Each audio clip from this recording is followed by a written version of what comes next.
Hey everyone, and welcome to This Explainer. Okay, so today we are going to dive into how we can take what is usually seen as a completely tedious chore, software procurement, and transform it into a highly strategic, executive-level skill. Now, let's just be brutally honest for a second. For a lot of engineers, the mere idea of sitting in procurement meetings or evaluating vendors sounds about as fun as watching paint dry. Am I right? We immediately picture these endless, agonizing email chains with way too enthusiastic sales reps. We imagine mysterious legal roadblocks that take weeks to clear, and budget approvals that just seem to vanish entirely into the corporate ether. It feels like a massive distraction from our real jobs. But today, we are going to completely reframe that mindset. We're going to look at the actual art and the science of vendor partnerships. So you might be asking yourself right out of the gate, does buying software even count as engineering? There's this super common preconception in the tech world that dealing with external vendors is just bureaucratic busy work. Stuff that takes you away from the real work of actually writing code. But let's take a step back and look at the reality of today's technical landscape. Modern tech companies are dramatically more productive today precisely because they leverage each other's work. Think about it. You don't build your own relational databases from scratch anymore, you don't wire up your own physical server racks, and you definitely don't write your own custom payment gateways.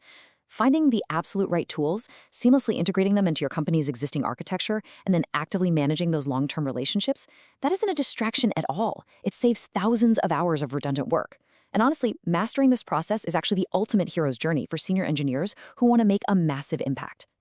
And that brings us to a really crucial concept, vendor engineering. Put simply, this is the act of leveraging your influence across company lines to move the entire industry forward in ways that benefit us all.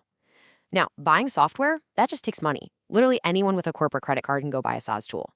Vendor engineering, on the other hand, requires deep technical knowledge, incredibly sharp strategic thinking, and the very rare ability to wield influence without having any direct authority. In practice, this might look like working really closely with a vendor's product team to add a specific capability to their roadmap. You don't work for them, right? And they certainly don't report to you. But through clear communication and really strategic feedback, you end up shaping a tool that not only solves your specific company's problem, but actually becomes a vastly better product for the rest of the industry. So here is our roadmap for today's executive training ground. We are going to cover beyond just buying software, mapping your internal stakeholders, navigating the vendor relationship, running a meaningful POC, encoding trust with SLAs, and finally, migration and future planning. Let's start right at the beginning with phase 1, beyond just buying software. When you sit down to evaluate a new tool, it is incredibly easy to get tunnel vision on the technical specs. You want to look at latency, you're obsessing over feature sets, and you're critiquing the API design. But the technical evaluation is really only one tiny part of a much larger, complex socio-technical puzzle. To actually survive this process and get a deal done, you need to adopt a very specific mindset. You must act as the organizational sheepdog. I love this metaphor.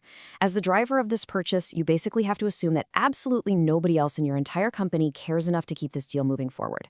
Think about the gauntlet your shiny new tool has to run. It has to flow through a strict security review, a dense legal review, and a high-level architecture review. If you just sign some papers, toss the contract over the fence to the legal department, and wait, that deal is going to die in a forgotten inbox for 3 months. To succeed, you literally have to be the sheepdog. You have to actively keep the machinery moving, provide regular updates to stakeholders, follow up relentlessly, and essentially nip at the heels of the bureaucratic process to prevent the momentum from stalling out and losing your budget window. But of course, you can't be an effective sheepdog if you don't know who you're actually hurting, right? Which brings us to our second phase, mapping your internal stakeholders. This is the critical task of understanding the people inside your own company who hold the power to either block or approve your purchase. Let's walk through this breakdown meticulously, because truly understanding these diverse motivations is literally half the battle. First up, we have your peers in engineering. Their core motivation is pretty simple: solving daily pain points. Your approach here is to get directly into their code base and demonstrate exactly how this new tool will make their Friday deployments less miserable. Next is management. They care about high-level alignment with the company roadmap. For them, you absolutely must secure an executive sponsor. And I don't just mean a VP who thinks the tool sounds cool. I mean someone who actually holds the purse strings and has the budget authority to sign a massive check. Then there's finance. They are looking for predictable return on investment. Now, as engineers, we generally despise hand-wavy estimates because they lack technical precision. But finance, they operate on forecasts. So you need to get comfortable providing directional estimates early on. Something like, hey, we believe this tool will save roughly 40 engineering hours a month, just so they can plug it into their spreadsheets. Fourth is IT insecurity. This one is huge. Their entire mandate is risk mitigation. You must bring them in incredibly early. Why? Because security teams possess the ultimate power to say no to a tool, even if they don't have the power to say yes to buying it. If they find a weird compliance flaw at the final hour, the whole deal is dead on arrival. And finally, procurement. They care deeply about process compliance. Whatever you do, do not fight them. Follow their established rules and forms perfectly to avoid sudden, incredibly frustrating roadblocks right at the finish line. Okay, so once your internal house is in order, we have to shift our focus outward to navigating the vendor relationship itself. Managing the external realities of corporate software vendors is a completely different game than aligning your internal teams. Internally, you're all on the same team, relying on shared company goals, mutual trust, and your internal credibility. Externally, however, you step right into the transactional reality of capitalism. It's a completely different dynamic. You and the vendor have fundamentally divergent goals. You want a tool that solves a hyper-specific technical problem as cheaply and efficiently as possible. They want to maximize their annual recurring revenue, and ideally, they'd love to secure a multi-year lock-in with your company. Recognizing this structural difference is absolutely essential for maintaining your objectivity during negotiations. And honestly, there is a cynical but highly pragmatic reality of procurement that you just have to accept. Vendors will be helpful and useful for exactly as long as you appear to keep making progress toward their sale and no further. You really must verify everything. For example, if a shark sales rep knows you are actively evaluating their biggest competitor, they might try to set a little trap for you. They could hand you a customized evaluation checklist that sounds highly technical and incredibly helpful, but is actually specifically designed with arbitrary criteria that only their software can pass. You have to operate with a professional responsibility to your company first, not to the vendor's feelings. Because of this tricky dynamic, you need to develop what we call a vendor trust coefficient. You should treat this like a real, tangible metric that you calculate in your head for every single vendor you interact with. It's basically a mental model of how they operate.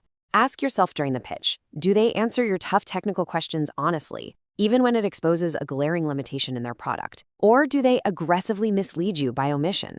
Do their sales engineers spend their time actually proving the value of their own tool? Or do they spend all their time spreading fear, uncertainty, and doubt about the competition? Calibrating this coefficient dictates exactly how closely you need to scrutinize their claims, their benchmarks, and eventually their contracts. Now, we step onto the actual technical battleground, Phase 4, running a meaningful proof of concept, or POC. This is where the rubber meets the road, and you prove that the tool actually does what the glossy marketing brochure promises. There are 4 critical phases to a successful POC, and I'm telling you, skipping any of them is a recipe for absolute disaster. Phase 1, identify your executive sponsor. Again, ensure this is the person who can actually sign the final contract. Phase 2, define your success criteria. This is massive. The absolute biggest failure mode of any POC is starting the trial without defining what success looks like first. I have seen so many engineering teams spin their wheels for 60 days on a free trial, tinkering endlessly, only to realize at the end of it that they had no concrete metrics to prove the tool was actually worth buying. Phase 3 is running production data, and Phase 4 is verifying real pricing. Let's expand on those last 2 points for a second, because they are exactly where otherwise smart engineers often fall into traps. Imagine you're testing a massive enterprise-grade database tool, but you only hit it with basic Hello World data. It works perfectly. Queries return in milliseconds, and everyone high-fives. Until you sign a multi-million-dollar contract, hit the system with real, messy, chaotic production traffic at scale, and the whole thing literally catches fire. You must use a representative sample of your actual data during the POC. If you're evaluating multiple vendors, insist on an apples-to-apples evaluation environment so they can't hide behind optimized setups. Furthermore, you need to actively farm for dissent early on. Go find your most skeptical, grumpy engineers and ask them what they absolutely hate about the tool right now while you're still in the POC. You want to uncover those fatal objections before they derail the final architectural review. And finally, ignore the website pricing entirely. Nobody in the enterprise space pays the sticker price. Go network at conferences, jump into industry Slack groups, find a similar customer, and ask them point blank what the software actually cost them. Okay, so let's assume the POC is a roaring success, and the winner is chosen. Now we move to Phase 5, Encoding trust with SLAs. This is how we formalize the partnership and protect the company once that technical evaluation is done. Now, I love this comparison. Service level agreements are to the vendor-customer relationship what SLOs are to the internal engineering sales relationship. As engineers, we totally understand service level objectives. SLOs set the internal technical expectations and the error budgets for our own systems, right? Well, SLAs take that exact same concept and apply it as the legal API contract for your business relationship. They are these strict assurances that mutual trust can actually be built on. They aren't just a boring stack of legal paperwork that you ignore until renewal time. They are the legal encoding of your relationship and the absolute baseline of your mutual expectations. Listen, even if you have an incredibly high trust coefficient with a vendor, the old saying holds true: good fences make good neighbors.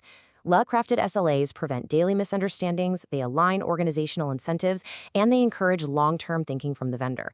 Crucially, they protect everyone involved by giving you real leverage when things inevitably go wrong. If the vendor pushes a bad update that completely takes down your checkout page for 3 hours, a strong SLA dictates the specific financial penalties, or in severe cases gives you the exact exit clause you need to walk away from the contract entirely. It removes all the heated emotion from a system failure and replaces it with a calm, agreed-upon process. So, the ink on the contract dries. You're done, right? Time to go back to writing code? Not quite. Welcome to our final phase, migration and future planning. The job is far from over once the deal is signed. Let's map out this post-purchase lifecycle. You sign the contract. Awesome. Then there's usually a delicate handoff to the platform team or whoever will actually own the day-to-day operations. Next comes the grueling heavy lift. You migrate your systems over. And please, when the migration is finally done, do not skip this next step. Celebrate. Seriously, acknowledge the hard work. The source authors actually note a real time when they decommissioned a stubborn legacy system and they celebrated by literally dragging a unicorn piñata into the company quad and setting it on fire. You have to celebrate these massive milestones. Take a breath, enjoy the victory. Because right after the celebration fades, you have to roll up your sleeves for the final, continuous phase, planning the next transition. Yes, you heard that right. It sounds highly counterintuitive, especially right after you just finished a massive, exhausting migration, but you should start planning immediately for the eventual replacement of the tool you just bought. Right now, write a recap of your buying process while all the painful lessons are still fresh in your mind. What was way harder than expected? Where did the vendor overpromise and underdeliver? If you don't do this, you risk aggressive vendor lock-in and ballooning costs the minute renewal time comes around. You need to requalify your tools on a regular, annual cadence to ensure the cost still perfectly aligns with the actual value your engineering team is getting.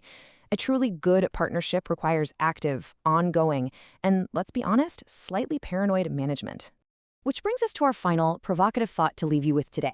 How will you leverage your next software purchase to shape the industry? Vendor engineering is about so much more than just pushing packets, reading feature sheets, or approving purchase orders. It is about holding external vendors to account, pushing them to build vastly better products, and solving massive socio-technical problems at a global scale. By treating the buying process with the exact same rigor, skepticism, and strategic planning that you apply to your own production systems, you aren't just buying software anymore. You are stepping up as a strategic industry leader. Thank you so much for joining me for this explainer, and I really hope you leave here ready to tackle your next vendor partnership with complete clarity and confidence.